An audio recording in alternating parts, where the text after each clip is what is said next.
In episode number 266 of the Reasons I'm Broke podcast, we cover the state of current graphic novel sales for retailers like Barnes & Noble. We also have news on the upcoming Disney Big Hero 6 television series, the initial plans for Thor Ragnarok before the Hulk got put in, and of course, much more on today's show.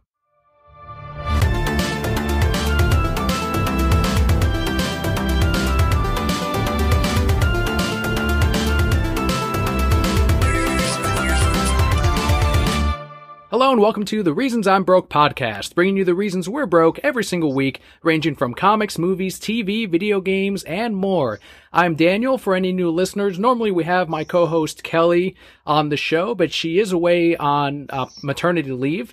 So for this series of episodes, for the next 4 or 5 episodes, we had Bobby on last week. We are having guest brokettes on the show, people who came forward to help Kelli and I and to fill in the space that is left currently. And instead of having no shows at all, we decided to have a bunch of guests on. So this week, we potentially have 2. We'll see how this episode goes. But right now, we've got William on. You may have seen him on Twitter. At William Paul, P-A-L-L. We'll plug that in later, of course. Mr. William, thank you so much for joining us on the podcast today. Hey, I'm just glad I can help out. You know, I've been a fan of the show for a long time, been a brokette for a long time. I'm just, glad I can help out as I can. Yeah, thank you so much. And while we're at it, how did you first discover the Reasons I'm Broke podcast? Let's see. I remember on Twitter one day I asked for suggestions on podcasts to listen to, basic comic book or geek culture podcasts, and I can't remember who it was that suggested you guys. I think it may have been I don't want to get this wrong, so I'm not going to name anybody out. but no, I've been listening for a long time. I think maybe the second or third episode I listened to of you guys, you actually coined the term brokette. Oh, nice. So, yeah, it's been a while. Yeah, that was Mr. Purple Swordfish who helped us out with the brokette core name, or rather brokette name, and then it's kind of evolved into brokette core and so much more from there. But no, that's awesome. And then you, of course, have done podcasting in the past. I have done a little bit of podcasting. It's really cut down since I went back to school and been taking some online classes for a couple of years. But I used to be on a podcast. The podcast is actually still going with different people running it. It was called Backseat Box Office. It's a spin-off podcast of a show called Backseat Producers, where basically they just talk about movies. On Backseat Box Office, what we did, at least when I was on there, we ran a little game basically trying to predict what the box office returns were for each week. And, how well people did basically affected your score. And, the closer you got to being accurate, the higher the score was that you got. And it was just a fun little game. We had listener participation where people, send in their predictions, their guesses. And, there was a big whole scoreboard and, 2 shows a week, one where we talked about the movies, one that was just going through the results. And it was fun. That's awesome. It seems to be a theme with guests so far. We're 2 for 2 on people that have done a podcast in the past. And you said it's still going on. One more time, the name of it, in case brokettes want to track it down. The show is called Backseat Box Office. I believe the 2 guys that are running it right now, Jeff and Art are their names. The format's changed a little bit. They still go through what movies are that come out every week. And then they just talk, have general just chit chat, geek culture, their interests, what they've watched, movies, TV wise. But Backseat Box Office, I believe the main show can be found at the website justiceleagueofpodcasting.com. Very good. Awesome.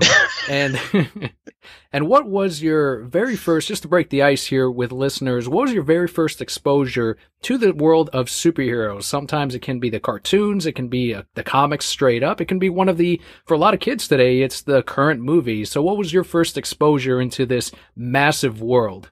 Oh, let's see. My first exposure, well, I want to say that the first comic book I bought, I was going to say it was X-Men #1, the 1990s Jim Lee cover with, I think it was Cyclops and them on the moon, I think. Yeah, there were 4 different covers on that book. Yeah. Well, actually, if I remember correctly, it was a fold-out cover. It was 4 panels all on one. Mm-hmm. But then they had, depending on which variant cover you got, it was, one of those sections of the pull-out that, was the actual cover. But I want to say, actually, before that, I got as a trade paperback the Dark Phoenix saga. And so I had no context, no continuity for reading that thing, but I was reading it, and it was just fantastic. And so I basically collected and read everything X-Men pretty much all through the 90s. So you're super familiar with Jim Lee. Is it a little bizarre seeing him now as one of the heads of the opposite company, DC? No, not at all. I mean, obviously, you get attached, or at least back, from my experience collecting comics, I don't actually collect anymore because I had, there are other reasons that I'm broke. But you attach yourself to a character or an artist or a title, and people change, and interests change over time, and so I don't see any reason why he's got to do what he's got to do to take care of his family, and I can't blame him for that. And so if it's at DC, all well and good. If it was at Marvel, if it's at Image, if it's at Boom, or wherever, mm-hmm. I can't blame him for doing what's best for him, wherever that ends up taking him. So when the X-Men animated show came about, did it mean more to you that the comics kind of come to life even more as you watched that show? Or were you kind of like, even back then, this isn't what I'm reading. This is definitely different. Oh, no. It was different. I knew it was different. And I at that age, I was kind of confused as to why one of my favorite characters in the TV show, Morph, who had been made just for the TV, the cartoon, wasn't in DC Comics, he definitely wasn't in DC Comics, but he wasn't in X-Men Comics. But, it's like there were other characters that weren't in the cartoon that, I could enjoy in the comic books. And so it's, you take what you can get. Absolutely. So that's really cool. That X-Men was your entry point into this, what is now a kind of a golden age for all of us who grew up on this stuff, because we have so much content. The comics themselves have excellent stories going on. This plethora of content is something that you can't really complain about, because one, you've got all the stuff from that we grew up with, and then all the newer stuff, which has been award-winning. It has been stuff that may be remembered in 20 years. Oh, definitely. I mean, it's 2017 right now, and 20, 30 years, because it was that X-Men 1 issue was 92? I believe. Yeah, I think it was 92. I should know because people bring it in all the time into my LCS, and it's like, no, we have 18 copies of it. Yeah, you definitely can't buy a house with comic books anymore. No, it's the like there's some first appearances here and there, like even the 90s and 80s I think was the worst time to invest in them, just because everyone was buying 2 to 3 copies, one to read and one to sell in 20 years. And I'm gonna put my kids through college with Jim Lee's X-Men #1 variant or New Mutants #1, and then lo and behold, everyone has a copy. Everyone has the Death of Superman. One of the guys I used to work with, guilty. And one of the guys I used to work with, he actually runs the Those Two Jerks podcast, Rick. He says every time he comes across a copy of The Death of Superman, he burns it. That way his copy at home is worth that much more. And eventually he believes that maybe by the time he's 90, he may make $50 on the thing. Oh yeah. And oddly enough, the best time to sell that book, and the time it got hot, was right after BVS, because people saw that, oh shit, this actually came on the big screen and people kind of wanted it. And then, of course, like everything else, it cooled down. But it's just weird that book has been more in the news than I expected, especially recently. BVS. Do we have to bring up that horrible movie? Oh, we will, and we shall. But let's go ahead and move forward. Before we go into the news, we've got the hashtag games for the week.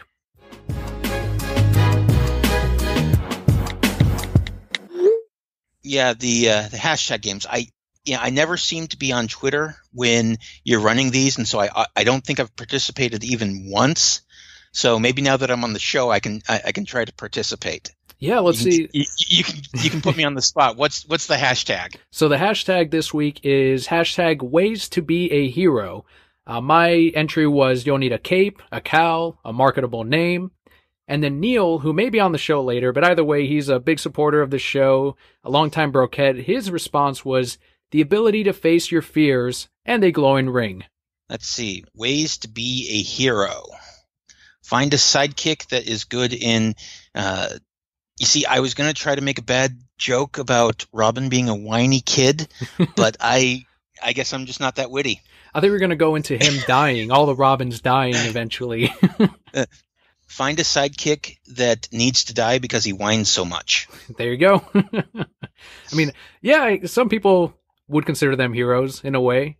I don't know. I know Kelli and I are big critics of Nightwing, who is still Robin and forever will be Robin. More so because he tries to get out of that Batman shadow, but it's like, you're always going to be Robin, dude. Even if you one day become Batman, which he has in the past, but if he does it again, I'll still call him Robin. Well, now you've got to remember, at least what I've learned from my wife, is there is definitely one thing that Nightwing has that Robin never has. What's that? A nice ass. That's true. He has the ass of the DC universe. The ass in comics, really. Oh, yeah. I mean, we really, and you know, because if you were to try to say that Robin does, and you think, no, they'd probably, you put you on watch lists for that.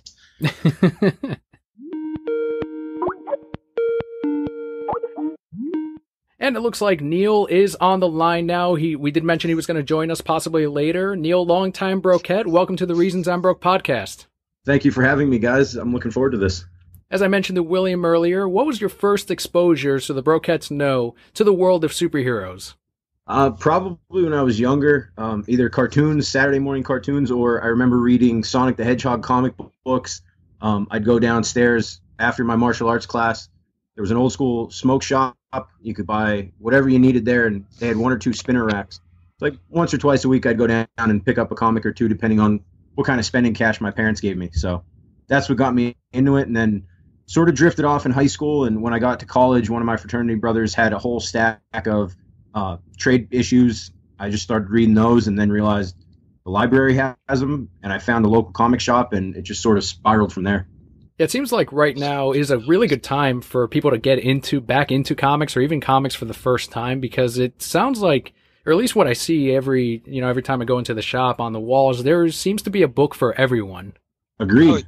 Oh yeah. I mean, most people, when they think of comic books, they think of the superhero comics, but there's all sorts of different varieties of comic books that have nothing to do with the superhero genre. It feels like the independent market every month seems to be taking just a little bit more of that pie from the big two. Well, and that's not necessarily a bad thing. I mean, that's the way that industries grow. Is that they might be taking a little bit more of the pie, but you can probably take a look at the pie and see that the pie is growing bigger as well, most likely. I mean, obviously, yes, there's a little bit of flux, all the time, but in the general sense, I would assume that it is growing. It definitely is, and I think that's because it's growing. That's why the independent market is also growing as well, because now it seems like there is enough for everyone. There's enough for small publishers like Alterna, who have been on the show before, to still keep going and to keep producing content. Which independent books are you guys reading at the moment? We'll start with Neil. There's two that I've started and I'm trying to get caught up with. One, they're both from Image. One is called God Country, and the other is I Hate Fairyland. That book is insane. Non-traditional. Oh, it's nuts. A friend of mine gave it to me at work, and I don't think I've ever seen somebody kill the moon like they do in that, like in that comic. So. Well, I mean, really, why would you want the moon to live? It's a joy. I mean, come on. We don't need That's a valid point. It had it coming. Exactly. But yeah, the independent comics, I think the push for those is nice because it forces the big two to sort of reevaluate what they're doing, try to hopefully listen to the consumers a little bit more, and maybe change up their strategy and force them to grow and evolve as well. It definitely lights a fire underneath their ass to try to get not only that up-and-coming talent whenever possible, but also to grow their line of, say, Vertigo on that end. What about you, William? Which indie books are you into? And unfortunately, like I said, I don't currently read many, if any, comics. One of the reasons that I listen to your show, Daniel, is because I get that comic book fix from listening to people talk about it. Mm-hmm. And listening to you and Kelly talk about it, and I love you guys for that. Oh, thank you. I mean, for all intents and purposes, over the years, I've been listening, to podcasts, probably close to a decade now, and the podcasts I listen to or don't listen to, it fluctuates over, interest or whatever. But it seems like the comic book podcasts, there's two, yours and another one that I listen to that I've kept up with. Yeah, give them a plug. What's the other show? The other show I listen to on a regular basis is called Funny Books with Aaron and Polly. That's Aaron with one A and then Polly with an IE. It's just a couple guys that sit down, just have conversations about the comic books they're reading. And it's not to say that you guys are ever wrong here on reasons you're broke. We're wrong all the time. No, because clearly you have. You're always correct in regard to comic books, but right? Of course. But they definitely have a different perspective as well. So, and if anybody's interested in checking out Funny Books with Aaron and Polly, you can find them at ideologyofmadness.com because they have some other podcasts that they provide that aren't comic book related as well. But basically, if they're real big fans of geek culture and everything you guys are interested in as well. So very good. And if you ever get the chance, William, these books will be around forever, but get into Saga. That's, I think, our number one. That's what Kelly would want me to plug. Definitely Saga. If you haven't read it yet, there's tons of volumes of that. Kill or Be Killed, I recently read. Very good. It sounds like you've read Saga, maybe? I was able to find the number one free copy of Saga number 1, I think, on the Comixology app, and it was definitely a different take. I'm not sure if I could get behind androids with television heads, but hey, if I find some time in the future, maybe I will look up some more Saga. When and if you do, Android television heads will be the least of your worries. There's self-dick sucking happening in the book itself. There's always like a huge spread of pictures that you're reading this comic, as Kelly has said in the past. She's been in Starbucks, and then suddenly she's like, "Oh, there's giant tits on this thing." You've read Saga, right, Neil? You're a follower. Yeah, I'm a little behind, but yeah, I've learned not to read that unless I'm home because you don't know what you're going to get on the screen. I use a lot of digital just for space, so even better. Yeah, you so never know. A bright screen. Yeah. All right, so let's go ahead and jump into the meat and potatoes of the show. The show notes, the news for the week. So kicking it off, since Neil had our first portion of the question from last time, William, why don't you go ahead and kick us off with the first bit of news this week? First bit of news. So let's see.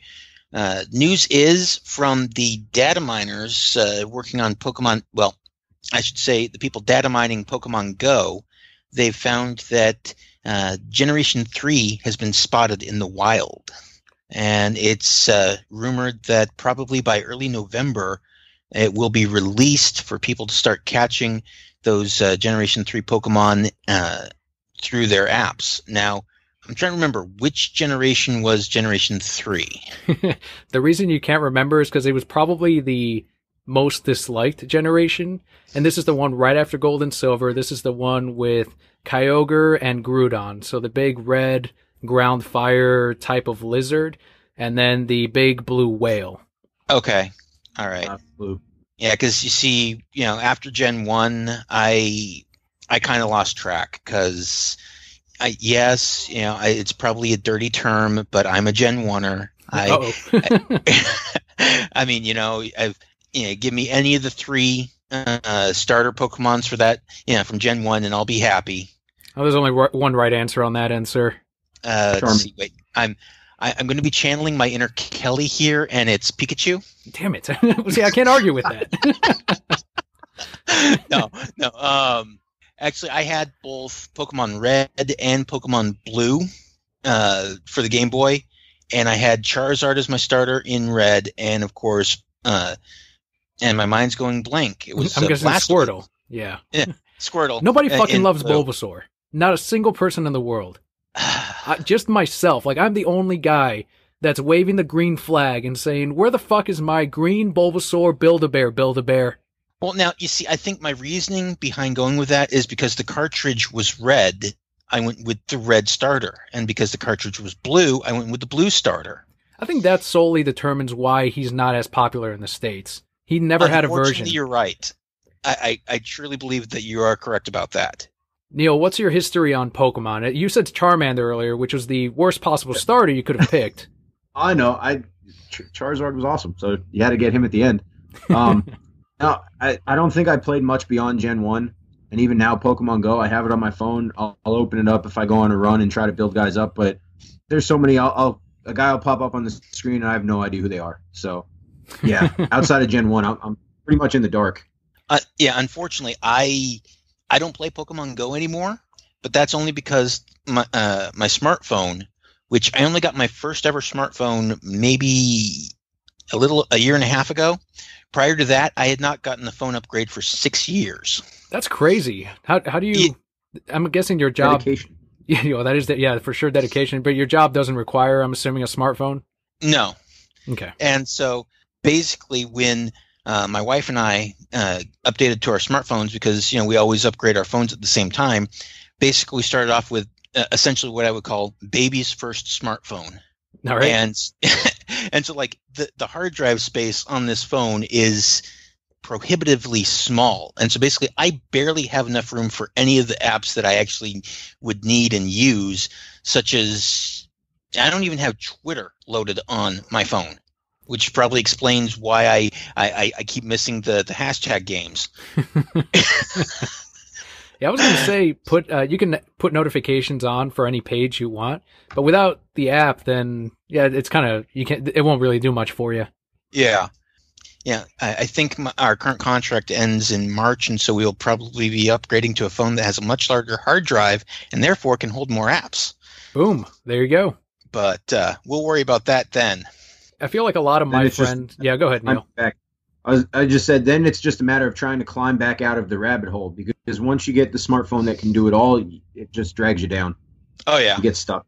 Well, because I figure that since I probably won't have to give back this phone, because basically we've been spending 2 years buying each of our phones, then I'll just keep this phone, and since it still would be able to access Wi-Fi and such, just have it for various things that I can would need around the house, or when I am at a Wi-Fi hotspot, and just use the other phone for everything else I'd use a phone for.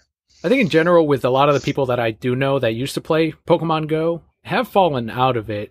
It seemed like it had this huge spike in popularity when it first released. I saw people walking around, and you see them swiping upward with their index finger, you knew what they were playing.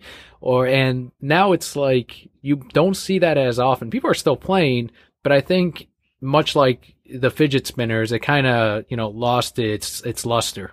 I do have one friend that is still a diehard Pokemon Go fan, but I think part of it is that his job, he drives, and so there's always someone else in the truck with him, and so whoever's not driving between the two of them, they have both their phones out, both the driver and the passenger out, with Pokemon Go running. And so, that's where, they always make sure to drive past all the gyms or the Pokestops to refill, and it's just like, hey man, if it works for you, if I had space on my phone, I'd join you, but yeah, it's not going to work. I wonder how many more extra stops they do now, like how much longer it takes for them to finish their job, because they're like, holy shit, there's a gym right here. Let's just make a stop here and go ahead and capture that gym. And meanwhile, their boss is like, it's never taking guys this long to deliver this thing. Yeah, well, I mean, I'm not going to say where he works because I don't want to risk getting him in trouble, but they don't have a very intensive route on the deliveries they make, so that's all right. All right, and then Neil, if you want to lead us into the next news bit, which goes into the comic side of things. On the comic side, co-creator Marv Wolfman will be picking Raven back up with a 12-issue maxi series. That should debut January 12th. Looks like the title is going to be Raven, Daughter of Darkness, and will feature art by Pop M. Man. He's from you'll know him from He-Man: The Eternity War. I have to admit, when I first saw that, my thought was, it was kind of lukewarm, but the more I thought about it, I read a lot of Injustice. Raven is an amazing character in that series, and if they can do it like that with her, I think they'll be all right. They just sort of got to shy away from the Teen Titans TV show version of Raven, and I think this should be a good series. No, this might be worth looking into. No, they don't need to shy away from the Teen Titans version. They just need to make sure they shy away from the Teen Titans Go version. Yes, you mean TV, yeah. So you guys mean the better of the two shows? Go version. No. Yes. Don't. Unfortunately not. Look, we've already had this argument on Twitter, Daniel, and listeners have not heard this argument. Okay. So Teen Titans Go and Justice League, or JLA, the new Justice League show, they're needlessly pandering to, you can have intelligent cartoons. You can have Teen Titans. You can have Young Justice. You could have Green Lantern, the animated series. You could have Batman, the animated series. You don't have to take something and think that the only way you're going to make a profit, going to have an audience for it, is by dumbing it down so that 18 months old kids are the only ones that can take enjoyment from it. The ones that are buying the toys and the Happy Meals and the kids' shirts. You can aim those cartoons, though, to an older crowd, but still have the content for both audiences, and you'll get the older crowd that spends the money, too, because they're the ones, in theory, with the disposable income. So it's sort of a double-edged sword with how they're taking it. Now, when Green Lantern the animated series and Young Justice both came out, arguably both, even Beware the Batman, aimed at an older audience, right? They were cartoons that both audiences could enjoy, and you still can with Go and the rest of the cartoons. What did people our age buy that was Young Justice aside from the Blu-ray? What did people our age contribute to Green Lantern the animated series? There wasn't any merchandise out for Young Justice. If it had been out, yeah, people would have bought it if it had been out. You think we would have bought, like, honestly, do you think we would have bought toys? Yeah, I haven't shown you a picture of my desk with all the, yeah. I would have. Now, if they're of a quality, then yes. If you get your traditional, like, little 4-year-old toy, then probably not. But some of the action figures nowadays are definitely, like William said, they're desk-worthy. So, yeah, potentially. They can be. My main issue is, and this is the argument that what I've said before on the show, is a lot of people will ask for, people were raving about, like, we need another season of Young Justice, and we need another Constantine, we need another Green Lantern, the animated series, and people were saying even the season of Firefly. Sure, and well, I don't know about that one, but no. You do have to admit people have been asking for it ever since the first season. They have. But, I think it's a little too late now. Yeah, definitely. But like when it was not even a year or 1 or 2 years removed. But it's definitely past the point of no return now.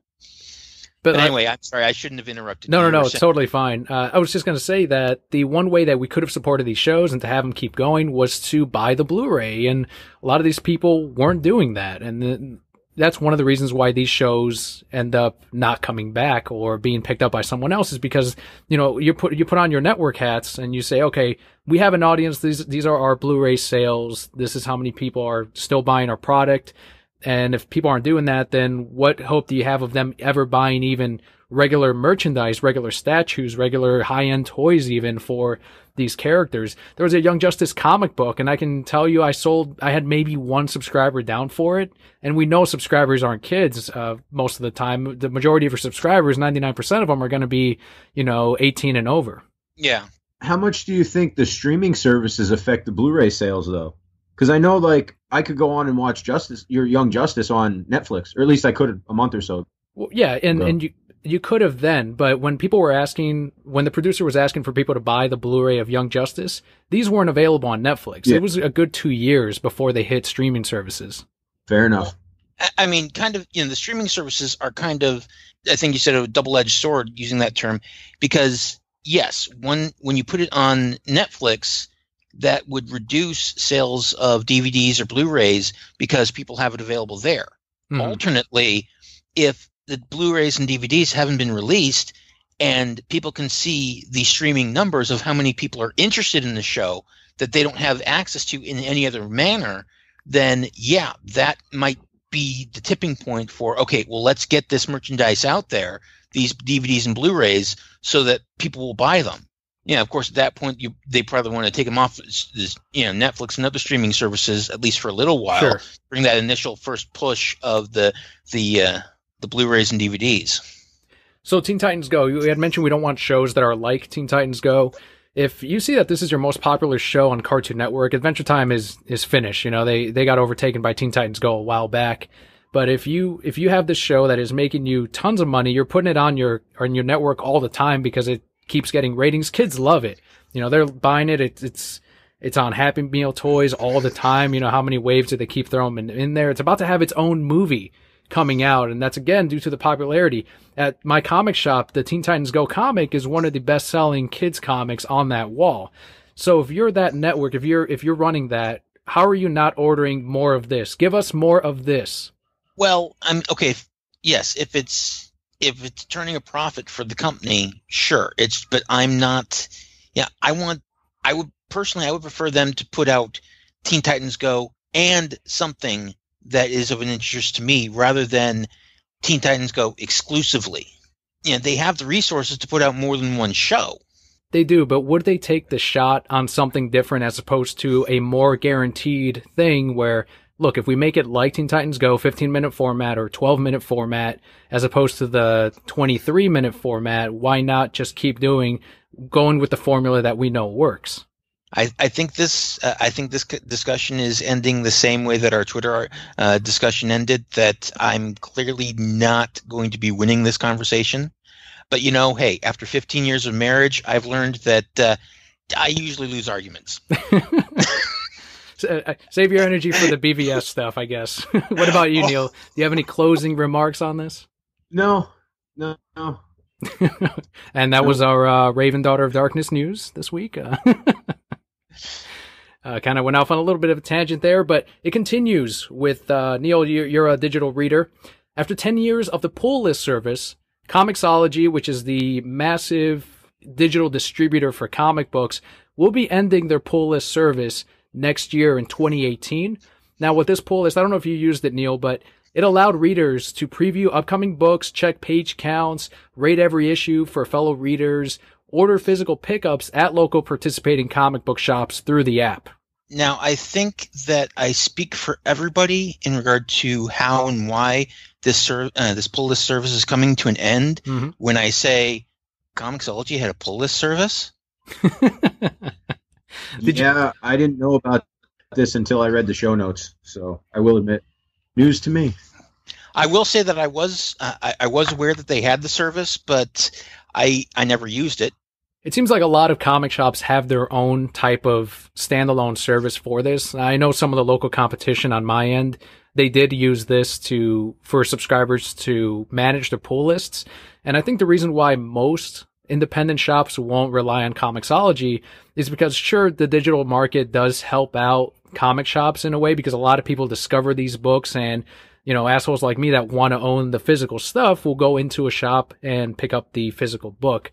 But at the end of the day, this is a company that's owned by Amazon. They're not going to want to continue this over a fee that these shops pay when on their end they can market it by themselves and not rely on local businesses. Well, I would think that, because if the pull list service directs you to a local shop to pick up your books, well, then as soon as you go to the shop to pick up your books, you'd have to be stupid as a comic book shop owner to say, okay, you're coming in to pick up these books. Well, let's cut out the middleman. Let's just set you up with a local pull list here in the store, and that way you can have just as much or more control over it by interacting with us directly. Because one of the things that makes a good comic book shop a good shop is the personal interaction, the customer service that you get exactly with the people working there. Where I live, the closest comic book shop, which has now gone under, no surprise based on what I'm going to tell you about it, it's it was a horrible place to try to go get comics.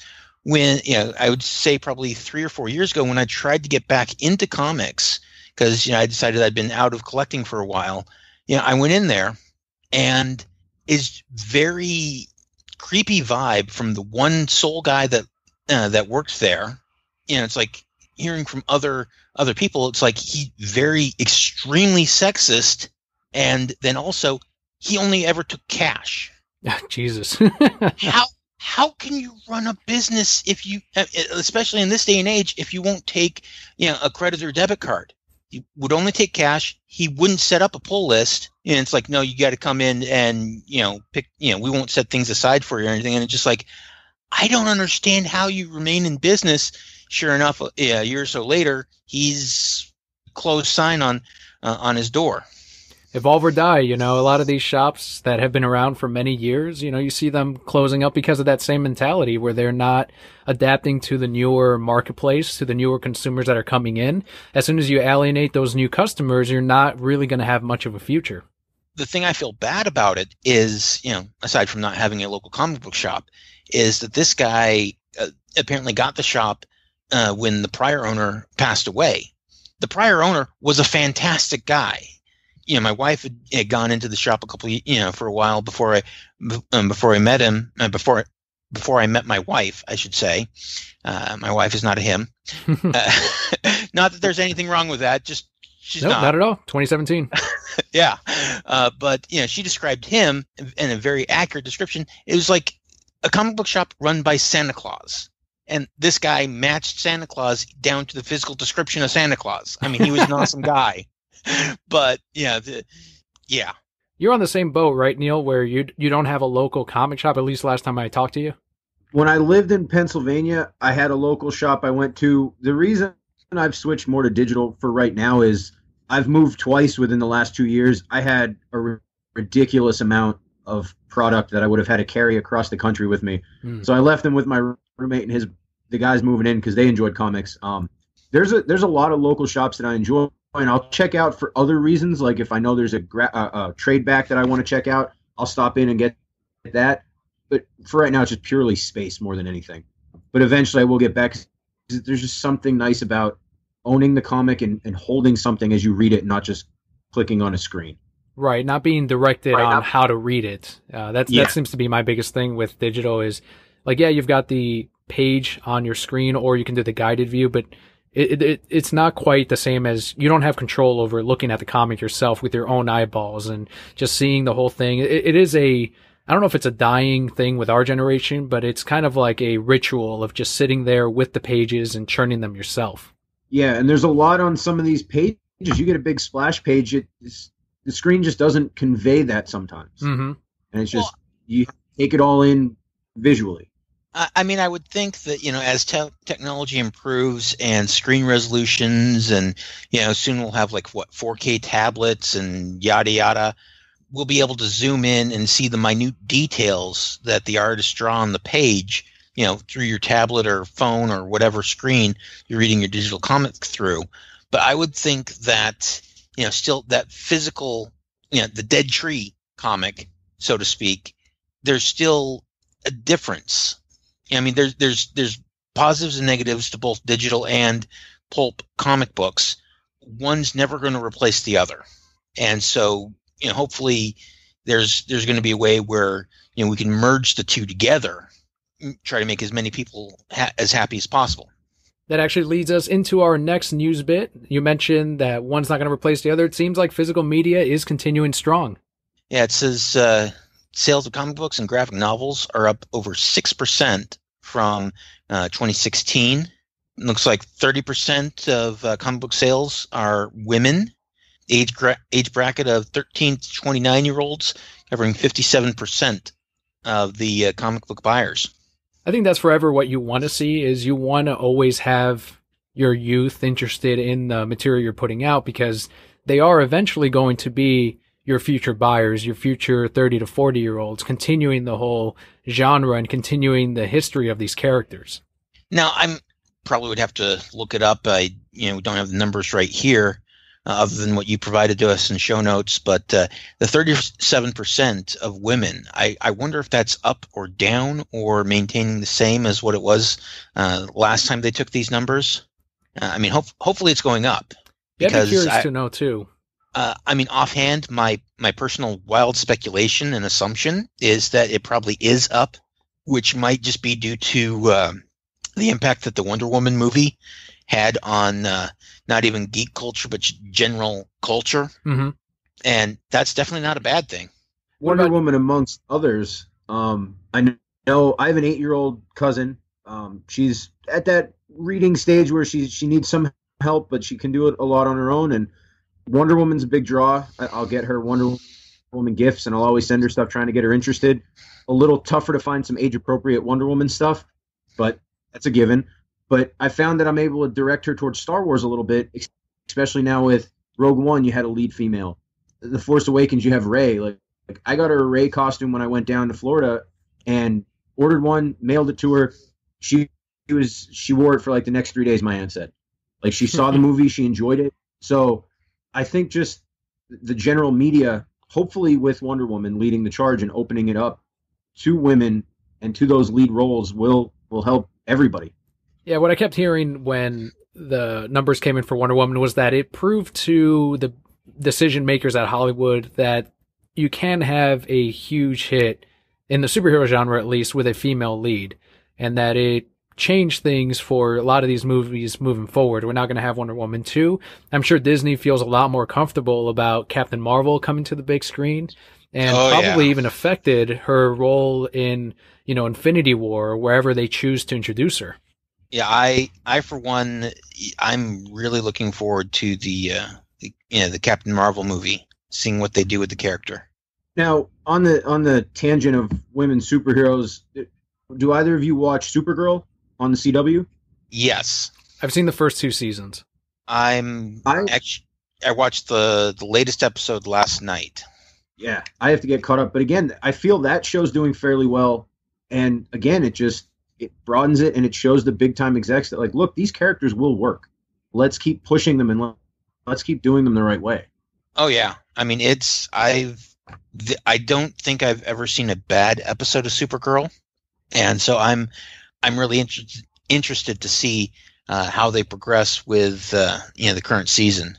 Yeah, I might be in the minority, but I'm hoping that between the 4 big CW superhero shows, that they don't have a big crossover event like they did last year.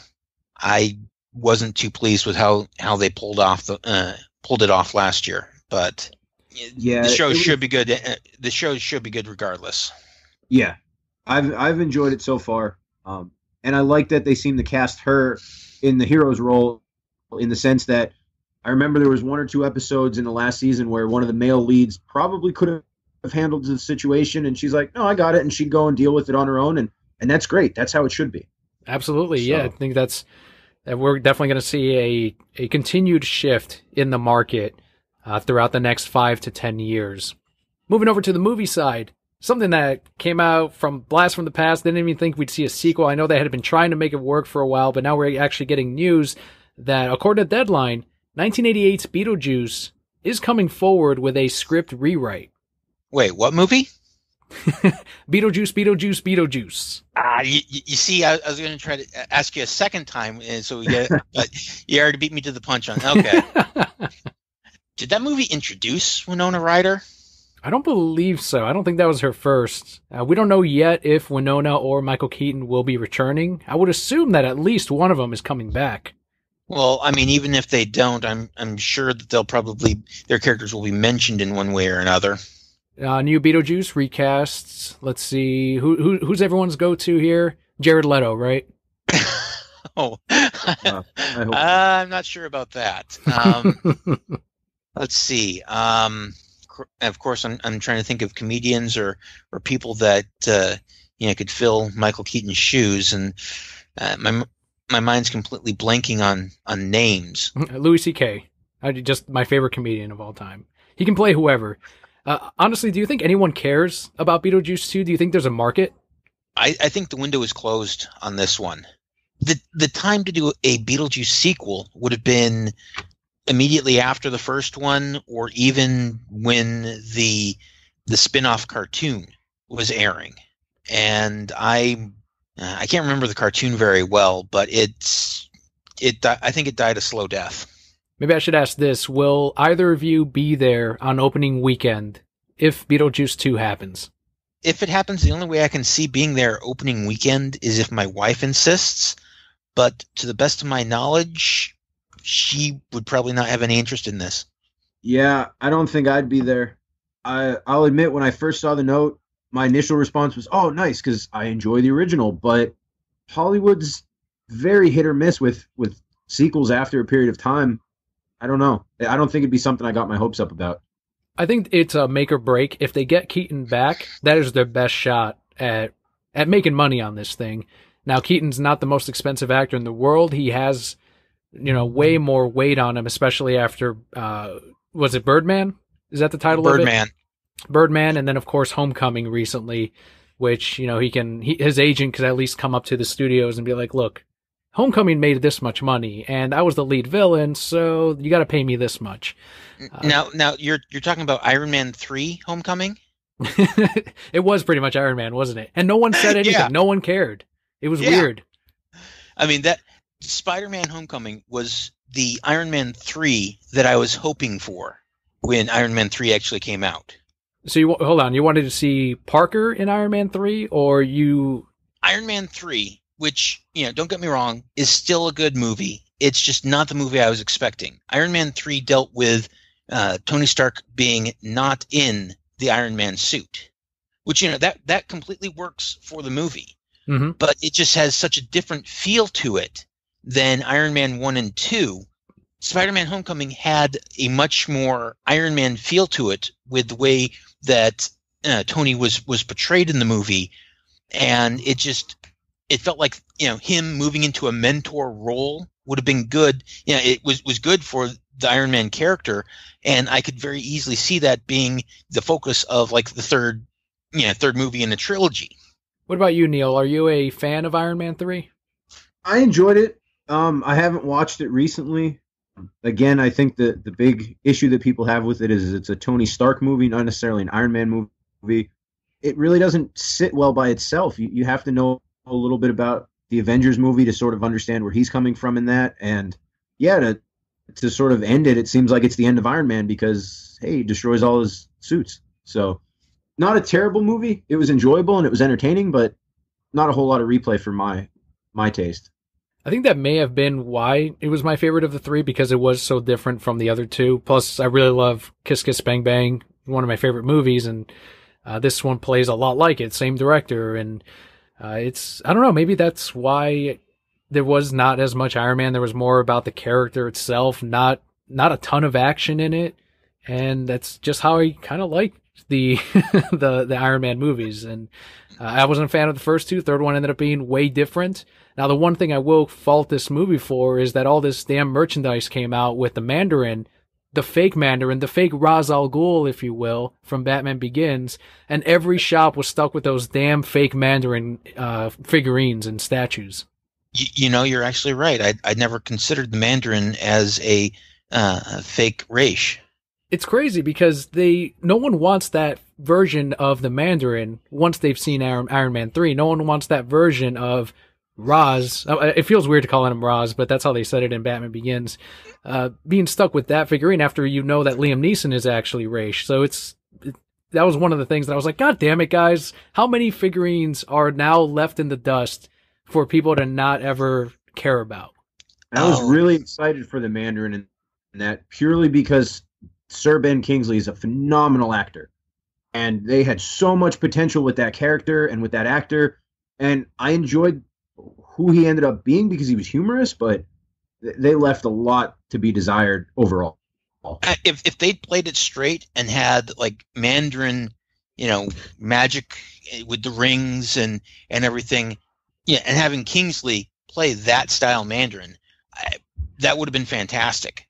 I mean, yeah, the twist, the fake out they have, it works for the movie, definitely, but it wasn't the movie I was expecting to see when I saw it.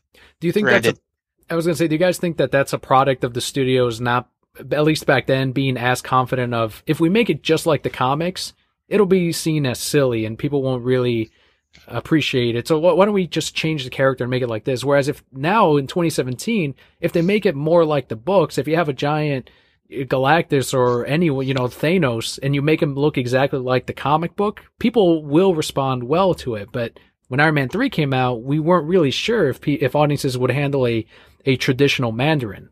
I don't think, the fans' anticipation or perception of, magic Mandarin as opposed to the fake Mandarin, I don't think that really played into it.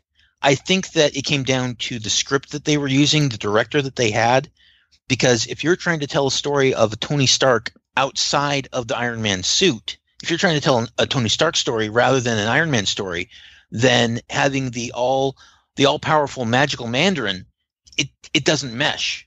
Having the fake out with the Mandarin just being a front, being the fake actor, then that works for the Tony Stark story. And so with the script that they ended up on, with the director that they had, that was the better choice for what they were doing. Yeah, I think more today than any time we can't have that. But in this case, Iron Man 3, I don't think it was as well received as the other two, but I think what needed to be said on that kind of went in the history books, where I don't know if they'll try to make something quite like it again, and who knows if we'll see Tony Stark after Infinity War. I don't know how expensive his fucking contract is, but we'll find out after, what is it, is it next year that Infinity War releases? I'm not sure.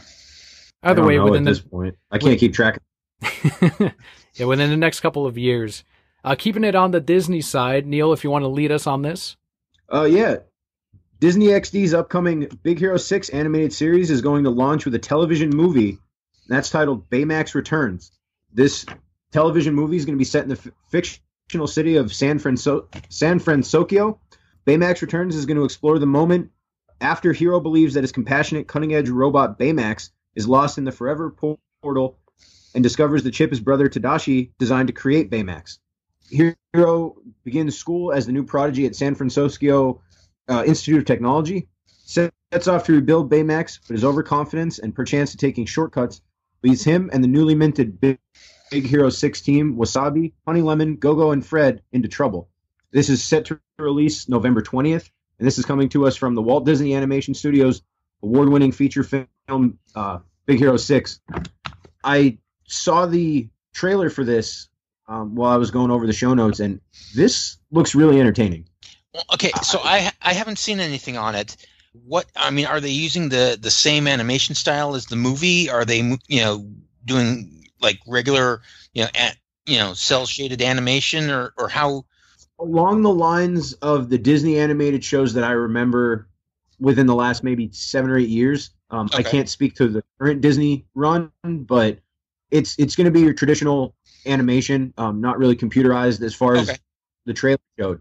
But it looks pretty good. I think it'll be at least an entertaining hour or half hour, however long it's going to be. Now, aren't they? Oh, go ahead, Daniel. I was going to say I'm more surprised that they went with a TV show as opposed to a Big Hero 6 2 on the big screen. I thought that they were working on an actual sequel. So you think this is just a placeholder, or at least something to keep the brand in the minds of the viewers? I would think so. Now that I'm thinking about it, it's probably going to act as a semi-official bridge between the two movies. If anyone knows how to keep the brand alive and make money off of it, it's Disney. So they, as you mentioned, it probably is a bridge and something to build into what may be the next Big Hero 6 movie. And I don't know if that's, you mentioned it might have been announced already, so maybe we'll see a season or two of this before we get the movie. And even if this is a hit, movie comes out, does well, they go right back to the TV show until the Big Hero 6 3 releases. Now, you guys did see the Stan Lee cameo in Big Hero 6, right? Yep. Oh, I missed that. I'm gonna have to go back and watch it. Oh, go back and watch it. It's great. It's great. At this point, I don't want to spoil it for you because go watch it. You'll enjoy it. So it's officially canon with the MCU. Well, I mean, clearly, and this is, I guess, another spoiler for Guardians of the Galaxy 2. I mean, Stan Lee in the MCU is a watcher, right? Mm-hmm. That's right. I know Kelly really liked Big Hero 6, so I'll probably go with her to see the sequel. I don't think she's going to jump on the show just because it's bizarre. We have an easier time keeping up with the movies than we do with television. And I think the big thing is that we don't have cable, so we don't have that luxury of being able to DVR something and then watch it later.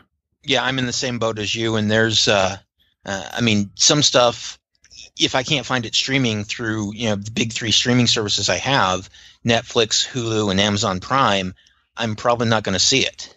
Now, Daniel, I don't know if you're familiar with this, but in regard to keeping track of shows that are on and shows that you may want to watch, I'm actually going to go ahead and plug one of the apps that I do have on my baby's first smartphone. Look up, if this sounds interesting to you, an app called Follow Shows. And basically what it is it's you can find a listing of shows and you can follow them just like on Twitter, and it'll tell you what when an episode airs, and you can mark it as watched, and it'll help you keep track of how many shows, what shows of the shows that you want to watch are out. So like, even though I don't have cable TV, if this app tells me that, okay, such and such show is airing at, tonight, it starts in 15 minutes. I just remember, okay, tomorrow it should be available on my streaming services. Holy crap, that's pretty awesome. So it's like an interactive checklist. What's it called again? Follow Shows. Follow Shows. And I think that's more useful now than ever because there's so much fucking content that we simply don't have time. It's a good problem to have. There's so much good stuff out there that you want to watch it all, but time is so limited. I mean, of course, there are some shows that have been out there forever that are just sitting there at the bottom of my to watch list because I know I've marked it as something that I know I definitely want to watch. I haven't gotten to it yet. Shows like Vikings, Star Wars Rebels, and of course, shows like right now, Star Trek Discovery. I have no access to it, but it's sitting there telling me how many episodes I'm missing. It's fucking nuts because Star Trek Discovery, they chose it could have gone either way. Like, I don't blame them for doing it, but the Star Trek brand is something that you figured people would buy into and like, okay, I will buy your service just to watch the Star Trek show. But it ended up not working out quite that way because Kelly and I are huge on Star Trek and we haven't bought into the app. We're just like, well, I guess if it eventually comes out on DVD, we'll check it out. But it didn't really catch people as they expected. Well, I think what I heard about Star Trek Discovery, because outside the United States, each episode is airing on Netflix. Oh, fuck, man. Those assholes. and what I heard was that once the season is complete, it will eventually be dropped onto Netflix here in the States. Now, whether that's 1 week after the season finale finishes, just like it is with the CW shows, or a few months later, I'm not sure. But since part of the production costs was fronted by Netflix, I can't imagine that it would be too long before it shows up. Okay, see, I didn't know that. So at least we'll eventually, at some point, have it on Netflix. Yeah. But, I mean, even with that, the sci-fi Star Trek geek in me, I'm getting all the Star Trek, I'm getting my Star Trek itch scratched by the Orville. Oh, the McFarlane show, right? Yeah. It's, when I first saw it announced and saw the first couple trailers and everything for it, I was kind of worried. And because, I figured that they could really play up the comedy and the Family Guy style jokes, which, okay, fine, that sometimes it's good, but it doesn't really mesh well with the Star Trek feel, and the comedy is a whole lot more downplayed than I actually expected it to be, and so it's been really, really nice. And I think the first episode is still available on Hulu. If any of the listeners, any of the brokettes out there have access to Hulu, so I definitely recommend it. Neil, do you have anything on Star Trek Discovery that you wanted to add, or will you be watching the Baymax TV show?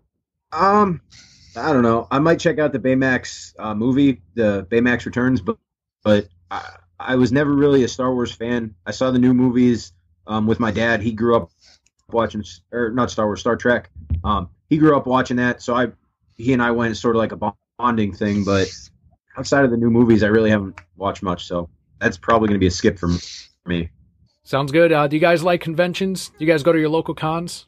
Unfortunately, I keep forgetting the local con is taking place until after it's happened. And for this area, it's YumaCon, and it usually happens during Halloween weekend. And yes, so I'm actually remembering it before it happens this year. Unfortunately, I have no money to go to the convention because my wife and I are going out to Vegas in November. So, ooh, fancy. Apparently my parents figured, okay, time to get all our kids, so my 3 siblings and their families all together. And the first time it'll happen in 17, 18 years. So, whatever works. But speaking of conventions, I think you're talking about Kevin Feige, president of Marvel Studios, is basically gone on record saying that they are talking about possibly having a D23 style convention for Marvel, specific to Marvel. He's talking about how it's the Star Wars celebrations, the Star Wars convention essentially have worked real well, and so it's something that they're in talks about, debating whether or not it would be good or bad to do. Neil, Daniel, would you guys go to a Marvel convention? I don't know. I mean, that was something I thought about. So we have D23, which is basically all of Disney, correct? Yes. Right. Okay. Then we have Star Wars Celebration. Mm-hmm. And now we're going to have a Marvel-specific one. That's a lot of the same property. Like, I feel like Disney's trying to really... I understand they want to spread the money out, but I don't know. I think I'd more likely go to Star Wars Celebration before I went to a Marvel-specific con. But it's not a terrible idea. I mean, I get the financial side of it, so... Yeah, I know they've been pushing the Marvel brand more during D23 than during Comic-Con. And I think a big part of that is they're going, well, we have our own Comic-Con for our Disney heads, so why are we sharing this news at this convention, this third-party convention, when we can make it exclusive to our in-house convention, our in-house program? And I think they tested the waters when they did that with D23 this past time. Yeah, I know that there are rabid Marvel fanboys and girls out there that would definitely go there, go to a Marvel convention, D23 style Marvel convention, and soak up, because I would assume that yes, there'd be some focus on the Marvel movies, some focus probably on the Netflix Marvel TV series, hopefully the comic books themselves, because that's what Marvel, that's where their bread and butter is. Hopefully, yeah. But hopefully they'd be able to make some announcements about where they're going with various Marvel titles. My personal hope is that they announce the reboot of the Fantastic Four and bring them back into the limelight, and I know that's probably not going to happen unless they get the movie rights back. Right, that might be a little while. But they can do exclusive trailers at the convention if they do a D23 style Marvel thing, which, by the way, the latest trailer from the MCU was Black Panther, which you specifically, William, had checked out and wanted to talk about.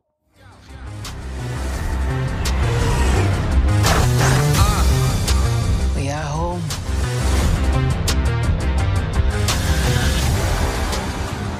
Well, I mean, I wasn't. I'm not all gung ho. Let's definitely talk about the movie. I mean, yes, it's a trailer that came out. I noticed it. I didn't see it on the show notes, and I figured that it was something that we could definitely talk about.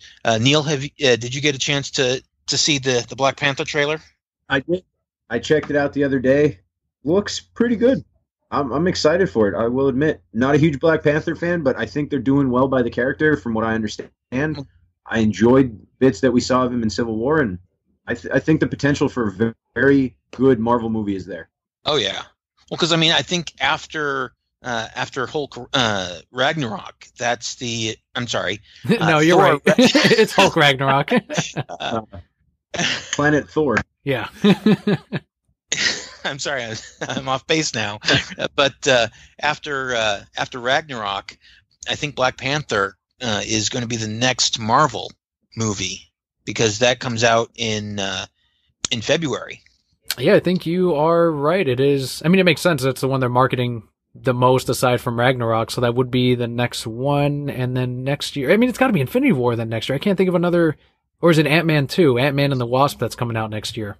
You know, I liked the first Ant-Man movie, but after I got done watching the Ant-Man movie, I was just like, give us an Ant-Man movie where it's a flashback to the Cold War in the 80s. Show me that Ant-Man.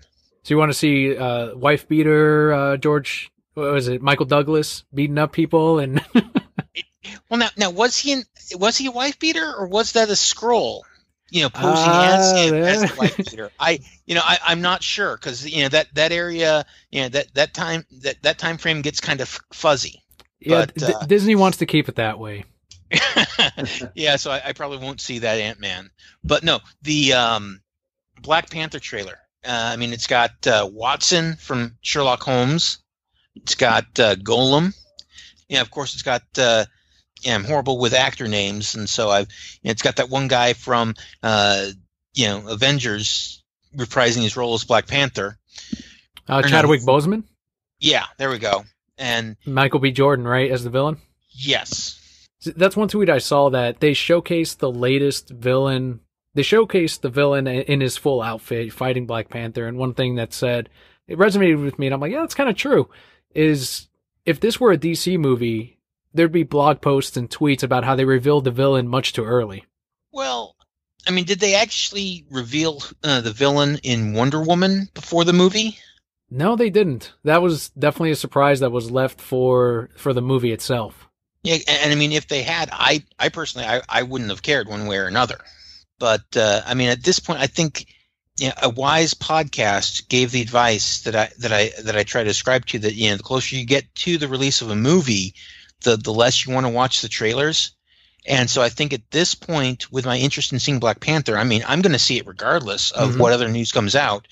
If they release any more trailers or TV spots for the Black Panther, I'm going to try to stay away from them because with all the information they've released, showing the villain, or at least who we assume is the villain, because they might pull another twist, and this is the fake villain. He's just an actor portraying the bad guy.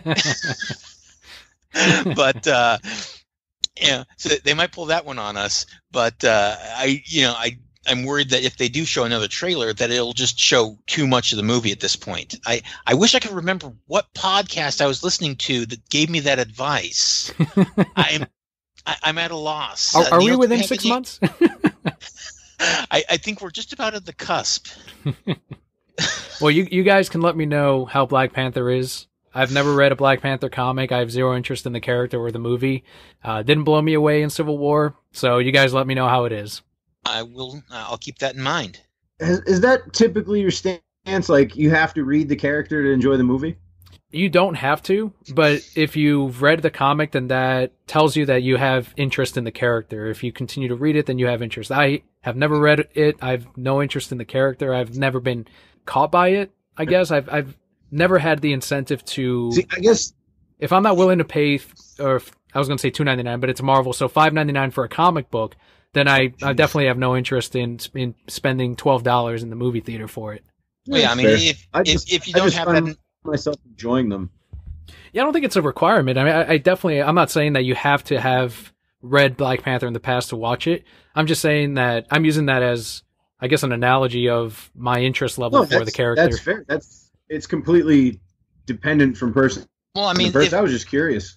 Well, if I had to have some buy-in and interest in the character before watching any of the superhero movies or TV shows, I wouldn't have watched any of the Netflix Marvel series. I probably wouldn't have watched the bulk of the Marvel movies, probably only the Batman movies on DC. No, I take that back. I have read some Superman comics, but there is an inherent interest in them for you to be able to click play on Daredevil or on Jennifer Jones or on Luke Cage. Yeah, which... I really like the Netflix stuff. I don't know how much of it you guys have seen, but between the 5 series that are out right now, I'd have to say the first half of Luke Cage, I think, is my favorite. What have you seen, Neil, from the Netflix side? All of them, actually. Out of those, I think for me it would be Daredevil, the first season. I just thoroughly enjoyed the way they built up that character. And, I mean, Vincent D'Onofrio as Kingpin, for me, nailed it. Yes. So, amazing. Just that perfect balance of psychopath, yet calculating crime lord. It worked. I'm sorry, but Drunk Foggy is awesome. Yeah. I'm still waiting for him to just grab the hockey stick and just smacking pucks at people. He needs to be Daredevil's sidekick. That's all I'm waiting for. No, Casey Jones is a Turtles character. Oh. No, I know what he's the guy from Mighty Ducks. Oh no, I know. All right. Okay. Good. As long as you caught that. I totally knew too. Yeah, guys. Yeah, trust me, I am a cake eater. So we have, as mentioned before, we have Hulk Ragnarok coming out, and before Marvel decided on putting out this movie, they thinking of some ideas of how to go about including Hulk in this movie. Instead of using Hulk in Thor Ragnarok, I guess I should say, is the actual movie, they had a couple other ideas of characters that they could use in Thor's place. Now, before we actually say who they had as ideas, Daniel, Neil, any guesses as to who would make a good replacement for Hulk? Since I know that you both can see the show notes, you know who they actually chose. So who else aside from the two names we have here would have been interesting to see in Thor's in Hulk's place? Go for it, Neil. It was mentioned last week, I think, but I mean we're looking at the cosmic level. Probably somebody like Silver Surfer that fans are somewhat familiar with, regardless of how well that movie did. I mean that would probably be my guess. See, clearly they wouldn't be able to do it due to current licensing contracts. Sure. But could you imagine, and of course I'm talking about this as if I've already seen the movie Thor Ragnarok, but the doors on the other end of the arena opening up and it's Cable. that would be an interesting fight in the context of the movie. And then, of course, Thor and Cable team up, and they're like, okay, well, no, we got to go take back Asgard. See, the one opportunity that was spoiled, and I don't know, it might still happen, who knows, but if Disney had, and we know they don't have Fantastic Four, but if they had at least the cosmic level Silver Surfer back on their end, the way they could have kept that a secret, and in this age, they wouldn't have, but if we're sitting in the theater and he fights the Hulk, but then there's a finalist or a final gladiator and the fucking Silver Surfer comes out of the thing, just like in the comic books. And we're like, holy shit, they have or at least they have some kind of partnership with that character. We might see Galactus. We might see the fucking Silver Surfer. Just seeing him at all would be a huge, yep, this was worth my $12. This is great. And with the compromise the deal that they made to be able to work on Spider-Man, you never know what could happen because the people that have the rights to all the other characters, the X-Men characters, the Fantastic Four, they could all come back to Marvel and say, okay, well, let's work a mutually beneficial agreement out. And if they were ever to do that, fans all over the world would just flip.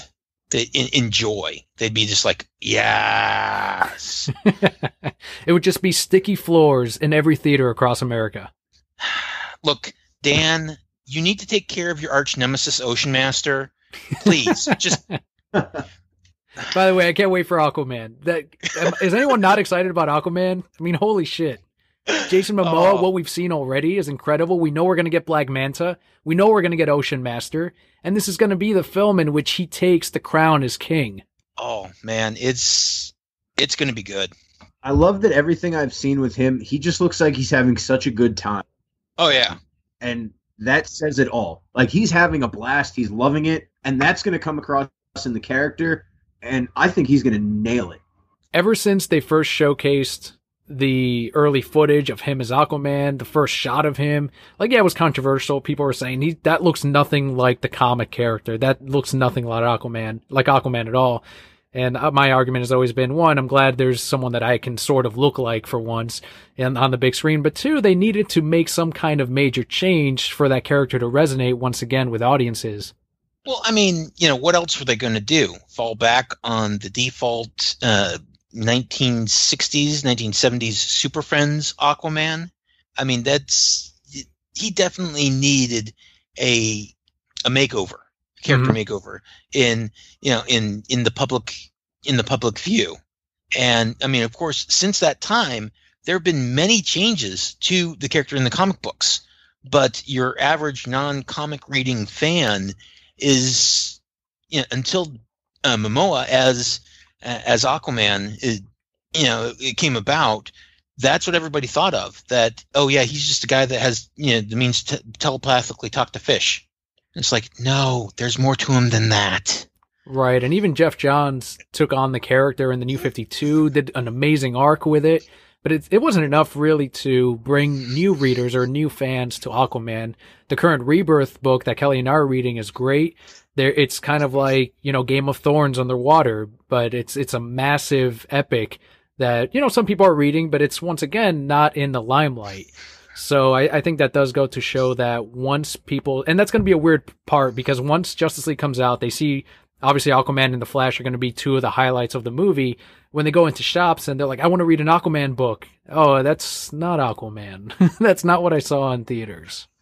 Yeah, I'm just actually, since you've been reading more in regard to Aquaman and DC Comics, the character from Young Justice, Aqualad. Yeah. Have they ever brought him back after the New 52? Because I know he was Aqualad right before New 52. Yes, he did make his DC Rebirth debut in Teen Titans.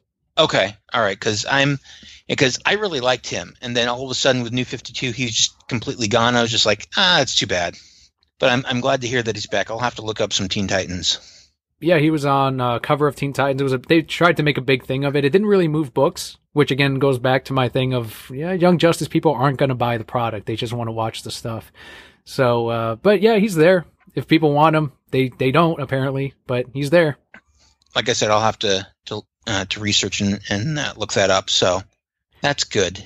Speaking of the Warner Brothers side, Neil, it looks like we've got a push for some of their movies to make it into the Broskers and the Oscars.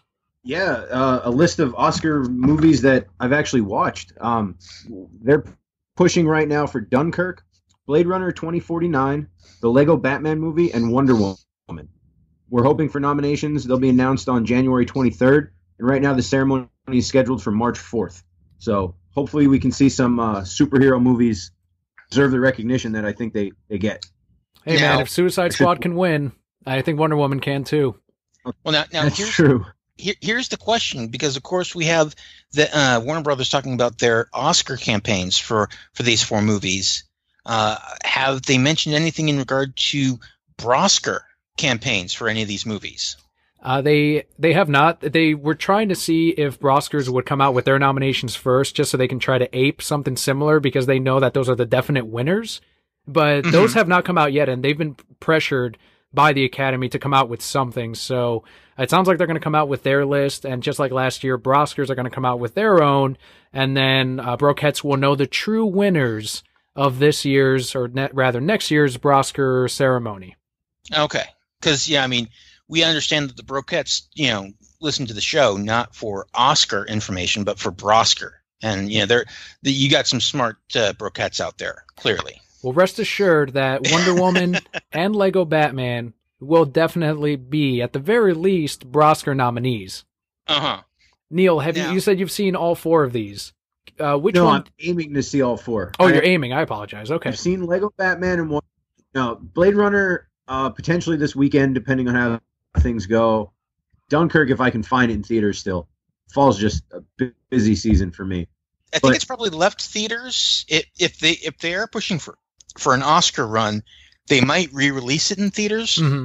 Definitely, if it gets nominated, it'll be back in theaters. I would anticipate for a couple weeks, in between, January and March. So plus AMC likes to do the the Oscar run where you pay, I think, $30, you get unlimited popcorn and drinks, and then you get to watch 4 of the Oscar Best Picture nominated movies at a time, and then you can pay another $30 and watch the next 4. So it'll definitely be watchable in theaters if you want to watch it in that format. But by then, it should be out on DVD and Blu-ray. Dunkirk was excellent. Obviously, Wonder Woman, everyone loved. Lego Batman was amazing.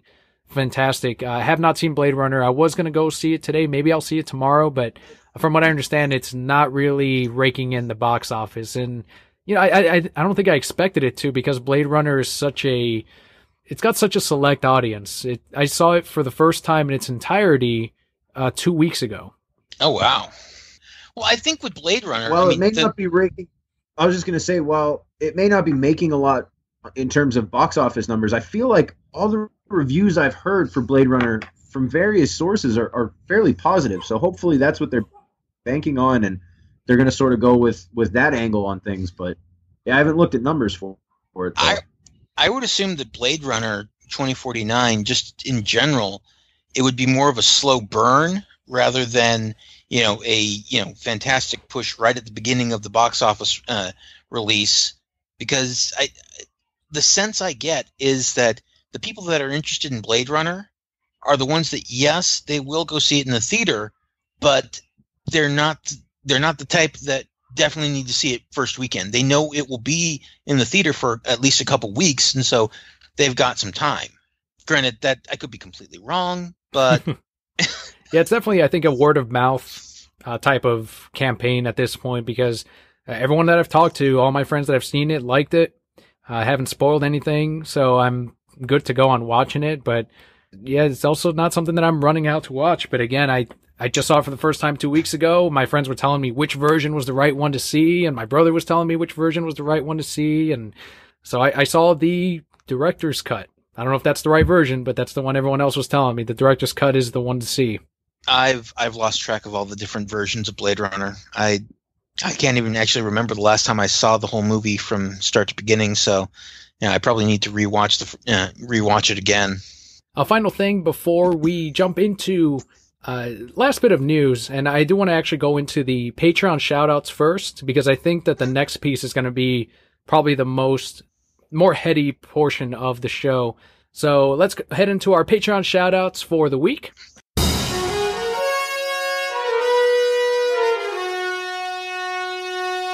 This week we've got Christian on Twitter at Rocketman_131.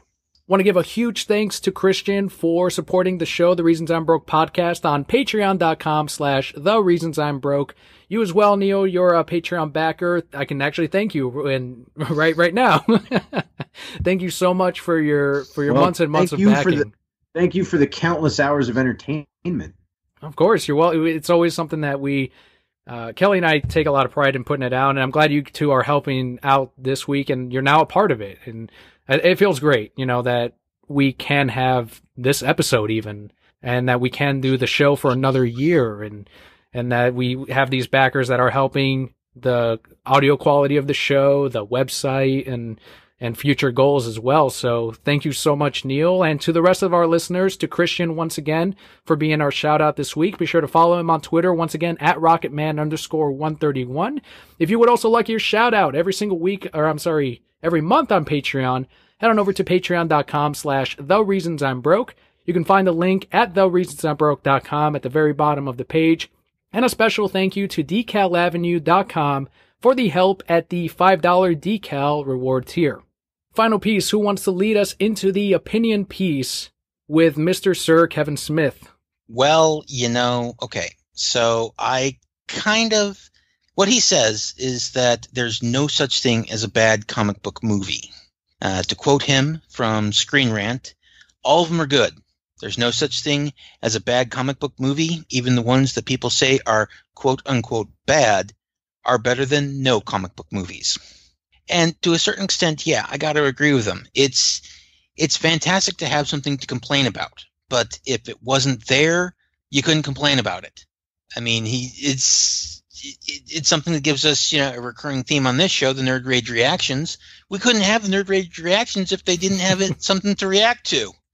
That's true. I mean, so BVS is not a bad comic book movie, according to you, right, William? Is that what you're saying?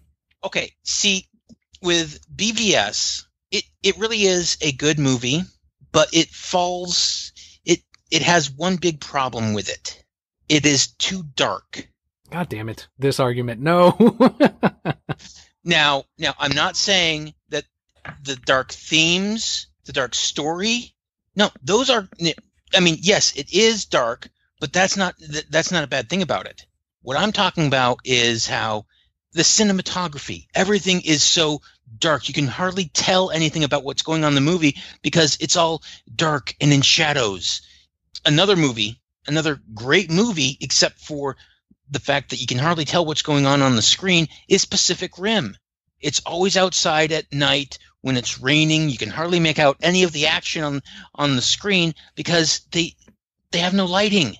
I've seen BVS over 10 times, and I very clearly see Batman kicking Superman's ass. Neil, maybe you can chime in on this. I enjoyed it, but I think a lot of the ass kicking from the Batman to Superman is more because Superman doesn't want to hurt the love of his life. He just doesn't want to go there. He doesn't want to injure Batman and push him away. So he knows he can take a lot of the beating, and he just sort of deals with it. Superman Loves Batman theme song.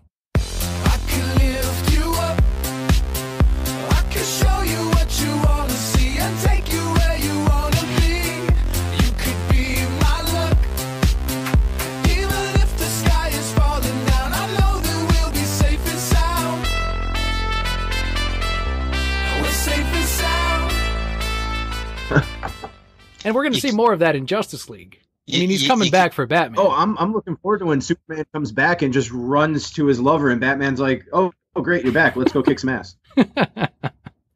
I can't listen to that theme enough. It's fantastic. Bobby, who was actually on last week, he said that song is forever ruined for him. Ruined? Why? Like he never hears it the same way. I mean, I would be surprised if they ever come out with a better Batman, or wow, I almost said Batman Loves Superman, but Superman Loves Batman theme. I mean, I'm sure Batman, there's probably going to be an Elseworld title at some point that it has a version of Batman that does love Superman, but that would be really out there. A lot of people point to Midnighter and Apollo because they are analogs of Batman and Superman, and they are lovers in the DC universe without it actually being Bruce and Clark. But it's not enough. You got to have I don't know, Superman's pretty out there, though. Like, if you read the comics, if you watch the animated series, if you watch the movies, it's pretty obvious that Superman loves Batman. I mean, he knows his heartbeat. Yes. There's nothing wrong with a good bromance. It's romance on Superman's side. Bromance on Batman's, maybe. But yeah, I mean, talking about on the article, I pulled it up on Bleeding Cool, and they were saying Kevin Smith's clearly never seen Catwoman. He's never seen Daredevil. He's never seen Elektra. Would you rather have the Halle Berry Catwoman movie than no Catwoman movie at all? Look, I just watched that movie, I want to say a couple weeks ago, and it's not a bad movie. It is enjoyable for what it is. And I guess maybe something I've learned is you just have to go into a movie with the appropriate expectations. If you sit down and watch the Halle Berry Catwoman movie expecting just to have a popcorn flick where you can turn off your brain and just sit and relax, then you won't be disappointed because that's what you'll get. Yeah, and I guess you can do that with every movie in existence, but I think that's why I have such an issue with the Marvel movies is that I can't do that. I have to, any movie I watch, I have to watch it as what it is, a film. I can't just say, well, for an action movie, it was fine. Like, I have to, I expect more out of every single thing I watch. And I think because I watch almost every superhero movie, I expect that out of all of them. And unfortunately, it's because I love the superhero world and I love the comics that I have to watch these. But otherwise, I don't think I would go see, and I'm getting in that routine now where it's like, okay, I don't have to watch Black Panther. I almost didn't have to watch Ragnarok, and then they fucking cast Goldblum in it. I'm getting to that point where I can now start to avoid these movies because I know what to expect out of the MCU. But on the DCEU side, I'm fucking calling off and requesting days off, so I make sure I watch it on opening day because I do love these characters and I love seeing them come to life on the big screen. Now, you realize that at one point we are going to get to the point where we will have such a dearth of DC superhero movies that you'll be able to say, okay, that DC movie I won't need to see because it won't have the quality of the others. And I hope we get to that point. Definitely. Yeah. That's not a bad thing at all. So hopefully that continues for another, decade or 2 decades, and that this isn't the peaking point for superhero movies. And I don't think that we have yet what's the word for it? I know they call it an overflow or overproduction. Yeah, oversaturation. Perfect. Of superhero movies. I don't think we've reached that point yet. Well, I mean, even if we do, think about, I want to say it might have been on Reasons I'm Broke, might have been on one of the other podcasts, but they're talking about how I think one of the movie executives said that, superhero movies are like Westerns where, however many decades ago you had this phenomenal number of Westerns being made, Western movies being made, and then all of a sudden it just petered off. But even with that, even if that is going to happen soon or not as soon with superhero movies, there are still Westerns being made. Like I just saw Magnificent Seven pop up in my Netflix, as an option, the remake. Mm-hmm. And, so even if we are at the point of oversaturation, there will still be superhero movies made in the future for, until we're old age and have grandkids, great grandkids. There will still be superhero movies made from now on. They're not going anywhere. What do you think, Neil? Do you agree with Kevin? Is there such a thing as a bad comic book movie? I mean, bad as in quality, yeah. But I don't think for the genre there's such thing as a bad movie right now. Because the genre is so strong, you can have a flop every 4 or 5 movies, and everybody's like, that wasn't that good, but look what's coming out next month or next year or down the road. Whereas if we had a lot of those flops early on, we might not be where we're at right now. So a lot of it's a matter of perspective and how you're taking this quote and sort of what time frame you're looking at.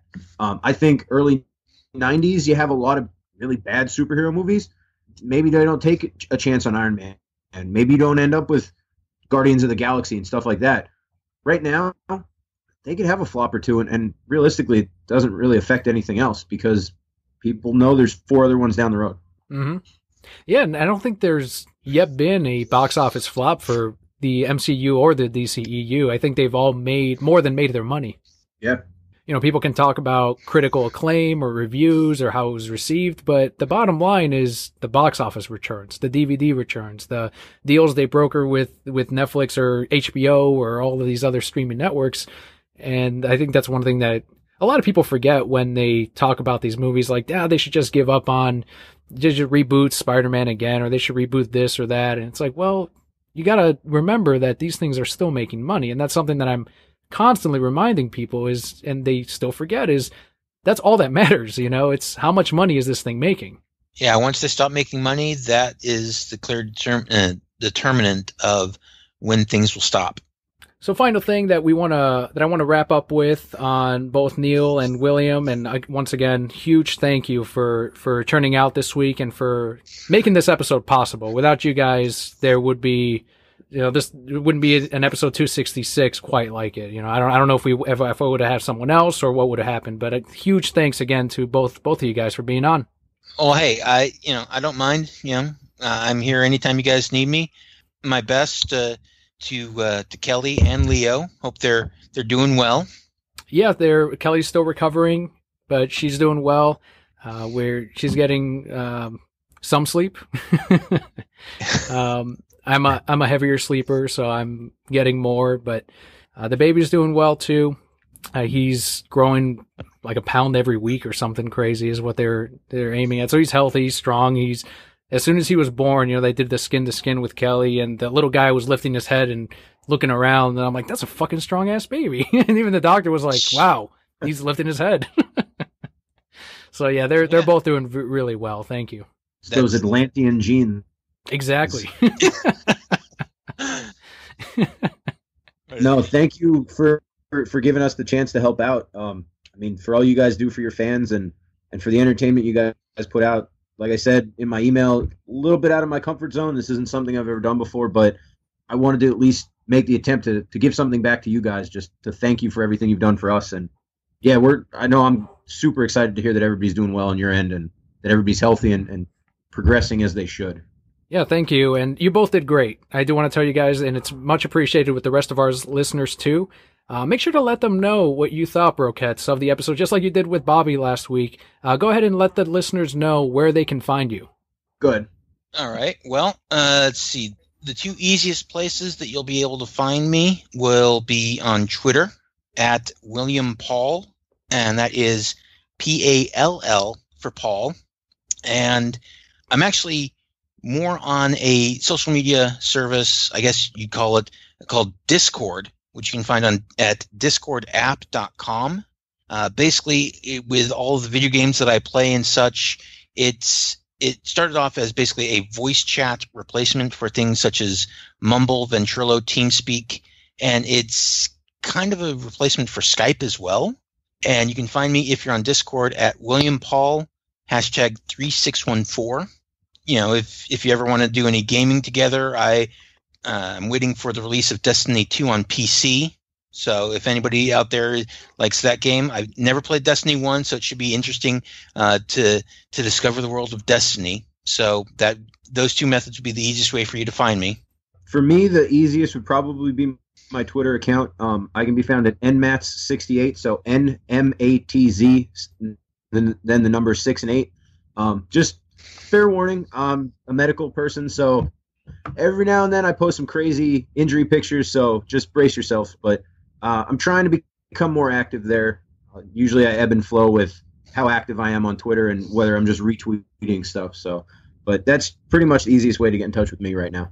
Yeah, even with me not on Twitter that often, if anybody sends me a tweet or mentions me, I usually find that and respond fairly quickly. So, thank you once again, Daniel, for having us on. Yeah, it was fun.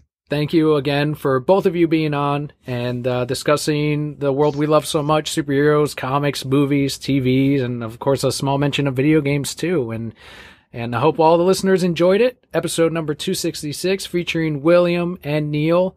Thank you again. If anything comes up with our future guests, I'm good to know that I can contact you guys and that we do have a backlog of the Brokette core that can join in at any time and hopefully continue to fill in for Kelli, which again is a huge help to her. Oh, thank you again. And yeah, anytime you guys need help, just send it out. That's all. Send up the Brokette signal. We'll see it. That's right. Yep. So thank you once again for joining us this week. I'm Daniel. I'm William. I'm Neil. And I'll see you next week.